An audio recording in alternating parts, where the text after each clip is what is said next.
Salut à toi chers parents et bienvenue dans cet espace où nous t'aidons à faire de tes enfants des génies, à développer leur plein potentiel de telle sorte qu'ils deviennent des génies. Alors moi c'est Vianney, un éducateur. Aujourd'hui nous allons découvrir le vrai problème de l'éducation des enfants en 2025 et ce que chaque parent doit absolument savoir. Tu as un enfant, tu veux qu'il réussisse, tu veux qu'il soit heureux, tu veux qu'il soit libre, tu veux qu'il soit accompli, alors regarde cette vidéo jusqu'au bout. Parce que ce que tu vas entendre, personne ne te l'a jamais dit. Et pourtant, c'est là, devant nous tous. Un problème massif, silencieux, qui touche des millions de familles. Et si l'éducation qu'on donne à nos enfants était en train de les étouffer au lieu de les élever? Cette vidéo est constituée de 3 parties. Sans toutefois tarder, lançons-nous dans le vif du sujet. Alors la première partie, c'est le vrai problème de l'éducation en 2025. Nous avons 3 points à discuter dans cette première partie. Et le premier point, c'est l'école reste bloquée dans le passé. Alors nous sommes en 2025, mais l'école fonctionne encore comme dans les années 1985. Des rangées, des devoirs, des notes, des punitions, des programmes à suivre comme des recettes figées, alors que le monde aujourd'hui demande des créateurs. Alors c'est vraiment quelque chose de très triste, de très désolant de voir comment le système avec lequel nous éduquons nos enfants aujourd'hui sont complètement obsolètes. Ce qui veut dire que ça n'entre plus dans les besoins que nous avons aujourd'hui dans la société. Nous continuons à former nos enfants à faire des travaux dont nous en aurons même plus besoin d'ici 2 ans, 3 ans, 4 ans, 5 ans. Ça, c'est vraiment lamentable. Le deuxième point, c'est on forme des têtes, mais pas des esprits. On leur remplit le cerveau d'informations qu'on trouve en 2 secondes sur Google. Aujourd'hui, avec l'intelligence artificielle, c'est même encore plus rapide. Je n'ai même plus besoin d'aller dans Google pour faire une recherche. Je peux juste utiliser une intelligence artificielle, ChatGPT, DeepSeek, OpenAI, pour faire mes recherches comme ça. Donc, je n'ai plus vraiment besoin de stocker des informations à l'intérieur de mon cerveau, car je les retrouve en 2 secondes. Mais personne ne leur apprend à penser par eux-mêmes, à poser des questions, à gérer leurs émotions, comment être stable émotionnellement, comment gérer ses émotions, comment faire quand on est en colère, comment faire quand on est triste, comment faire quand on est découragé. Ça, personne n'apprend cela aux enfants d'aujourd'hui. Et comment prendre des décisions, à s'écouter par eux-mêmes. On utilise toujours les enfants, le cerveau aujourd'hui comme un entrepôt où on essaie de stocker, de garer en fait toutes sortes d'informations. Mais aujourd'hui, nous avons encore moins besoin de cela car avec les intelligences artificielles, toutes ces informations-là sont à notre disponibilité au un claquement de doigts. Donc, ce que nous devons plus encourager les enfants aujourd'hui avec, c'est l'esprit créatif, l'esprit critique, l'esprit entrepreneurial, la découverte en fait, l'exploration. C'est ça que nous devons nourrir chez nos enfants. Le troisième point, c'est les enfants sont éteints, pas élevés. Beaucoup d'enfants se sentent nuls, perdus, sous pression parce qu'ils ne rentrent pas dans le moule. Ce moule scolaire là qu'on dit l'enfant, tu dois être comme ça, tu dois être comme ça, tu dois être comme ça, tu dois faire ci, tu dois faire ci, tu dois faire ci. Beaucoup d'enfants, les enfants, tout enfant en fait n'entre vraiment plus dans ce moule là. Et ce moule aussi, comme nous l'avons vu un peu plus haut, et beaucoup d'enfants donc se sentent nuls, se sentent perdus parce qu'ils ne sont pas bons à l'école alors qu'ils pourraient être bons ailleurs.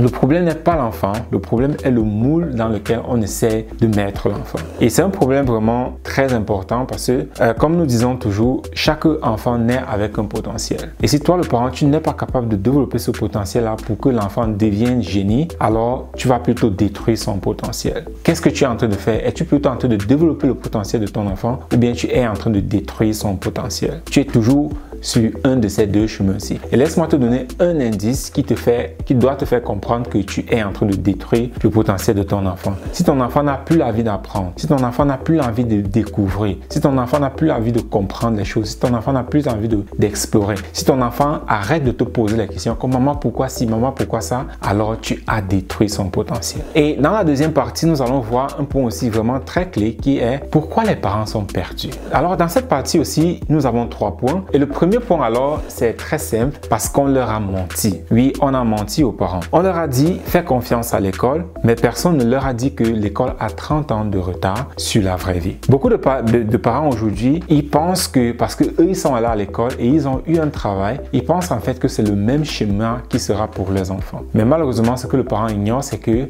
la technologie est en train d'avancer, ce qui fait que les métiers que toi tu es en train de faire aujourd'hui, il y aura plus ça dans le futur. Ce qui fait que la même école où ton enfant est en train d'aller et il apprend les mêmes choses que toi tu as appris, qu'est-ce qu'il va en faire avec cela? Oui, donc toi le parent, on t'a menti. Le deuxième point, c'est parce qu'ils ne savent pas ce qu'ils ne savent pas. Et en tant que parent, surtout parents africains, bon, moi, mes parents viennent d'Afrique, c'est parfois très difficile pour un parent d'accepter qu'il ne connaît pas quelque chose, surtout en ce qui concerne l'éducation de son enfant, ou bien pire encore devant son enfant, accepter que oh, moi je ne connais pas quelque chose. C'est un point vraiment un peu d'ego que le parent a, parce que quelque part beaucoup de parents pensent que si je dis à mon enfant que je ne connais pas, ou bien si mon enfant me voit comme ah, papa ne connaît pas, ou bien maman ne connaît pas telle chose, alors mon enfant va perdre le respect envers moi. Ce qui fait que beaucoup de parents, même comme ils ne savent pas ce qu'ils ne savent pas, ils se retrouvent parfois en train de mentir à leurs enfants juste parce qu'ils veulent préserver cette figure autoritative que non, moi ton père, c'est moi ta mère. Mais tu peux être un parent aimant et sincère, mais complètement démuni. Ça peut arriver parce qu'on ne t'a jamais appris à éduquer. Et ça, c'est quelque chose de très fondamental. Beaucoup de parents pensent que l'éducation d'un enfant se fait juste comme ça. Mais non, ça ne se fait pas juste comme ça. L'éducation que tu es en train de donner à ton enfant aujourd'hui, c'est l'éducation que toi-même tu as reçue, ce que tu as vu ta maman te donner, ce que tu as vu les voisins donner à leur enfant. C'est ça que tu es en train de dupliquer aujourd'hui sans t'en rendre compte. Tu penses que tu es juste en train de faire les choses comme elles doivent être, mais non, tu n'as aucune éducation, aucune formation sur comment être un parent, sur comment éduquer un enfant. Et par conséquent, tu ne vas pas faire un bon travail. On t'a juste appris à travailler, à te taire, à obéir, mais pas à transmettre. On t'a pas appris à transmettre quoi que ce soit. Et par conséquent, le travail que tu vas faire aujourd'hui aussi, il ne serait pas correct. Il ne serait même pas bon, pour ne même pas dire parfait. Il sera extrêmement médiocre. Tu vas complètement détruire le potentiel de ton enfant. Donc si toi tu es parent, recherche de l'aide, forme-toi, éduque-toi sur la parentalité. Parce que élever un enfant, c'est pas facile, c'est très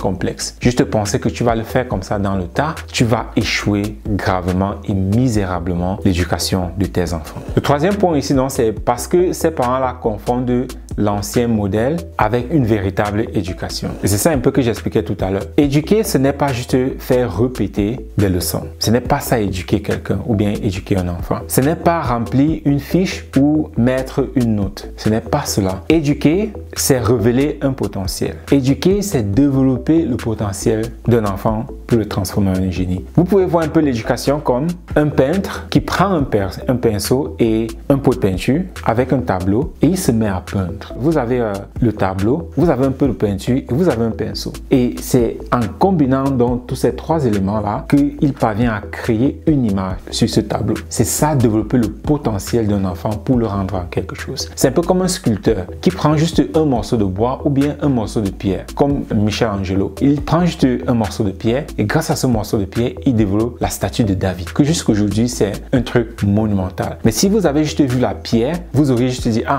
un tas de cailloux, ça ne sert à rien. Mais de ce tas de cailloux-là, Michelangelo, il a pu créer un monument que jusqu'aujourd'hui est prisé dans le monde entier. Pareil pour le tableau de la Mona Lisa. C'est juste un tableau avec une peinture et quelqu'un qui a donc dessiné ce tableau. C'est ça, transformer du potentiel à un génie. Et c'est ça que vous êtes en train de faire avec vos enfants. Donc, créez un espace sûr où l'enfant peut explorer, tomber, apprendre et se relever. Car ils auront besoin de cela pour transformer dans ce potentiel-là qu'ils ont en génie. Et là, nous abordons la troisième et dernière partie de cette vidéo qui est ce que chaque parent doit comprendre en ce qui concerne l'éducation et le développement du potentiel de ton enfant. Le monde change à la vitesse de l'intelligence artificielle, mais l'école, elle avance avec la vitesse des circulations administratives. Ton enfant ne peut pas se contenter d'être obéissant. Cette période-là est révolue. Cette période-là où l'enfant devrait juste se contenter de faire ce qu'on lui dit est complètement révolue. Il doit être autonome. Il doit être résilient. Il doit avoir confiance en lui. Il doit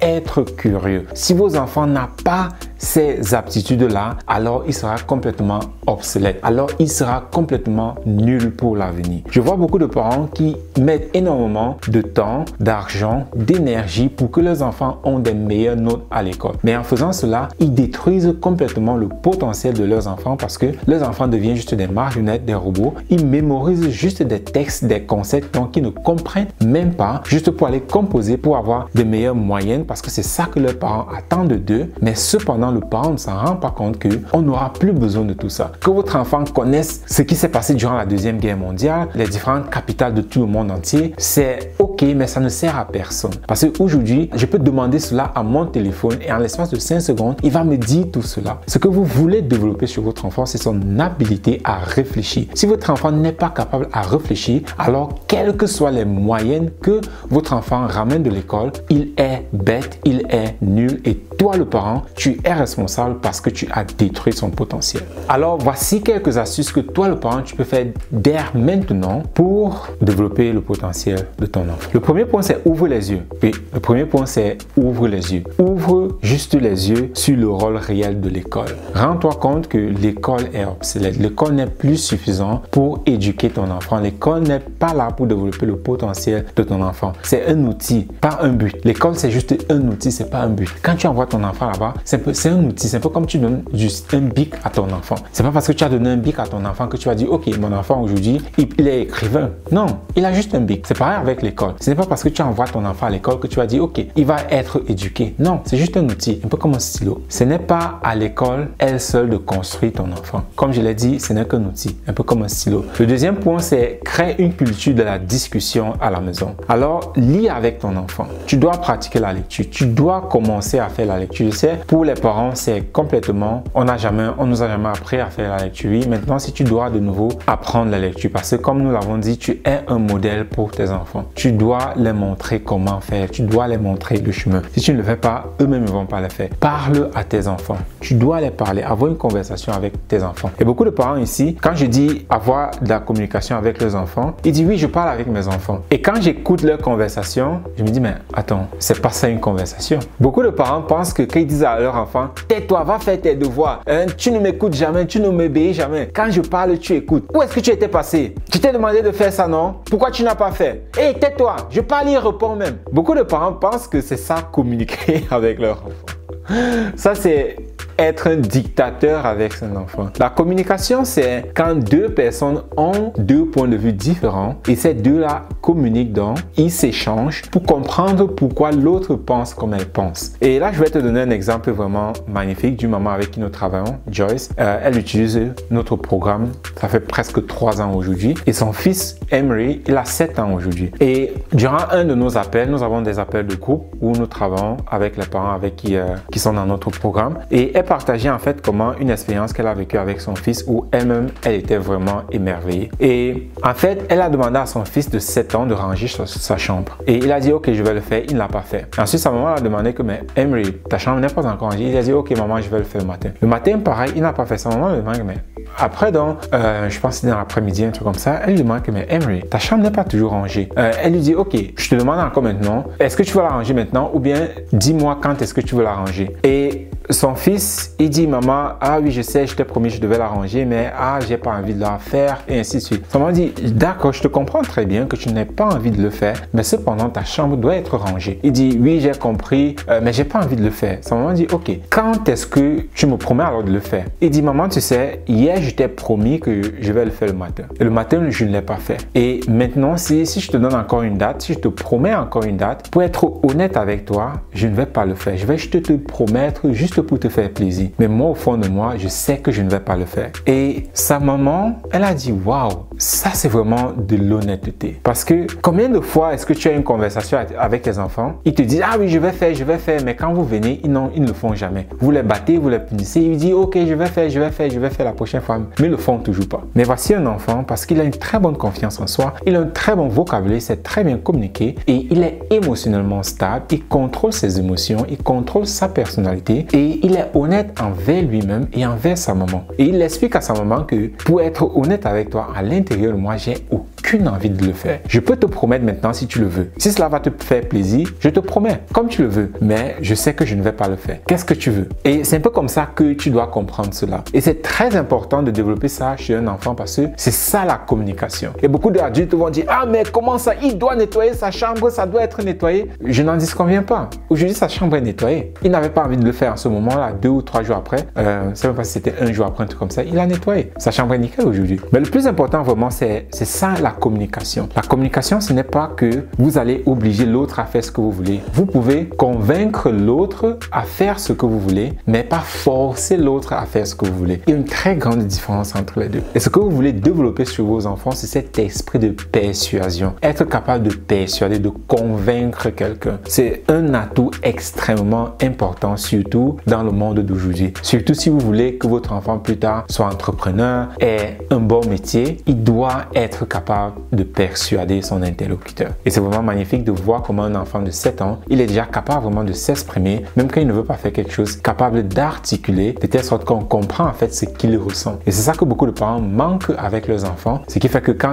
eux ils disent qu'ils communiquent avec leurs enfants, en fait ils sont juste en train d'imposer certaines règles à leurs enfants. Ils ne s'en rendent même pas compte de cela. Donc, tu dois inviter ton enfant à la pensée, tu dois inviter ton enfant à douter des choses. Pourquoi ceci est comme ça? Pourquoi ne pas être comme ça? C'est ce doute-là qui pousse l'enfant à la réflexion. Parce que si vous ne doutez de rien, alors vous ne réfléchissez sur rien. Et aussi, vous devez encourager l'enfant à explorer. Le troisième point, c'est apprendre avec lui. Oui, apprendre avec votre enfant. Sois un modèle de curiosité. Soyez aussi curieuse. Faites des choses. Quand vous êtes à la cuisine, en train de préparer, faites-le avec vos enfants. Expliquez-leur pourquoi est-ce que vous mettez tel truc à tel moment et ainsi de suite. Ça nourrit la curiosité et l'envie de la connaissance chez vos enfants. Ne soyez pas juste un gardien de devoirs. Est-ce que tu as fait tes devoirs? Non. Faites-le avec vos enfants. Partagez vraiment ces expériences-là avec vos enfants et profitez de cela pour les expliquer pas mal de choses. Le quatrième point, c'est valoriser ce qui ne se note pas. Comme je l'ai dit un peu plus haut, on met énormément d'accent sur les notes. On dit, ah, tu dois avoir de bonnes notes à l'école. Et ce qu'on ne prend pas en considération, c'est que le potentiel de l'enfant est détruit. On force l'enfant juste à mémoriser des choses que l'enfant ne comprend même pas, dont l'enfant ne va même pas s'en servir plus tard. Et c'est sur ça donc qu'on note l'enfant. Mais toi, le parent, tu dois être capable de valoriser les choses qui ne se notent pas. Les choses dont on ne donne pas un point là-dessus. Comme la persévérance, la curiosité, la confiance en soi, l'estime de soi, la discipline, la stabilité émotionnelle. Ce sont des choses qu'il n'y a pas de moyen ou bien de note pour cela, mais que toi, le parent, tu dois valoriser cela chez tes enfants parce que ce sont des caractères, ce sont des skills extrêmement importants pour le bien-être et la réussite de ton enfant. Le cinquième et dernier point, c'est forme-toi en tant que parent. Oui, en tant que parent, tu dois te former. Ce que j'explique toujours aux parents qui me contactent, c'est imagine toi, tu te fais mal à la tête et tu t'en vas à l'hôpital et on doit t'opérer. Et tu es dans la salle d'opération, un monsieur entre, il entre, il vous dit ah bonjour madame ou bien bonjour monsieur, comment est-ce que vous allez? Vous dit ah je vais très bien, vous avez